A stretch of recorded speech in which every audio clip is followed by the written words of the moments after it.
8ஆம் வகுப்பு கணிதம் அலகு 7 அளவியல் பயிற்சி 7.3 7வது கணக்கு பார்க்கிறோம். ஆரம் r அலகுகள் கொண்ட ஒரு கோளம் ஒரு நேர்வட்ட உருளையினுள் மிகச் சரியாக பொருத்தப்பட்டுள்ளது எனில் கீழ்கண்டவற்றை கணக்கிடுகன்னு கேட்கப்பட்டிருக்கு. முதல் சப்டிவிஷன்ல கோளத்தின் புறப்பரப்பு, இரண்டாவது சப்டிவிஷன்ல உருளையின் வளைபரப்பு, மூன்றாவது சப்டிவிஷன்ல 1 மற்றும் 2இல் பெறப்பட்ட பரப்புகளின் விகிதம் என்னன்னு கேட்கப்பட்டிருக்கு.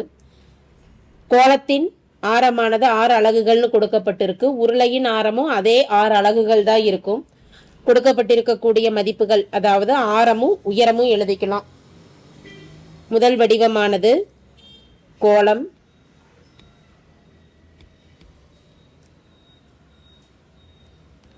கோளத்தின் ஆரம் 6 அலகுகள். அடுத்து உருளை, உருளையின் ஆரமும் அதே 6 அலகுகள் தான். ஆரம் 6 அலகுகள்.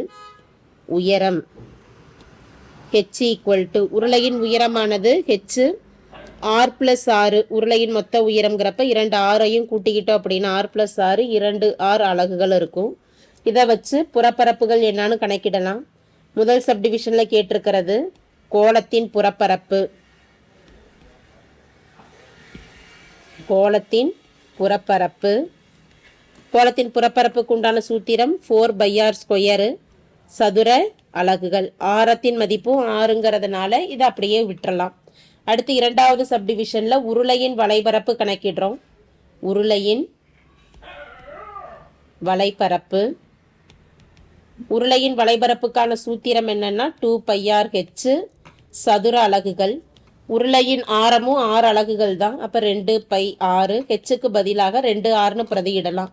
பெருக்கிக்கிட்டோம்னா 2 × 2 4 π, r × 6 r², சதுர அலகுகள். கணக்கிட வேண்டியது 1 மற்றும் 2இல் கணக்கிடப்பட்ட பரப்புகளின் விகிதம்.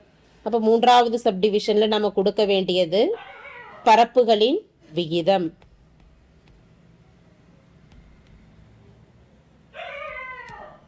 கோளத்தின் பரப்பு 4πr², உருளையின் வளைபரப்பா நம்ம கணக்கிட்டு இருக்கக்கூடியதும் 4πr². ரேஷியோவில் எழுதுகிறோம்.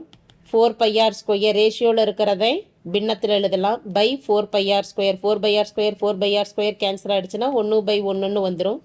விகிதத்தில் எழுதுகிறோங்கிறப்ப 1:1 என்பது தேவையான பரப்புகளின் விகிதமாகும். தேங்க்யூ.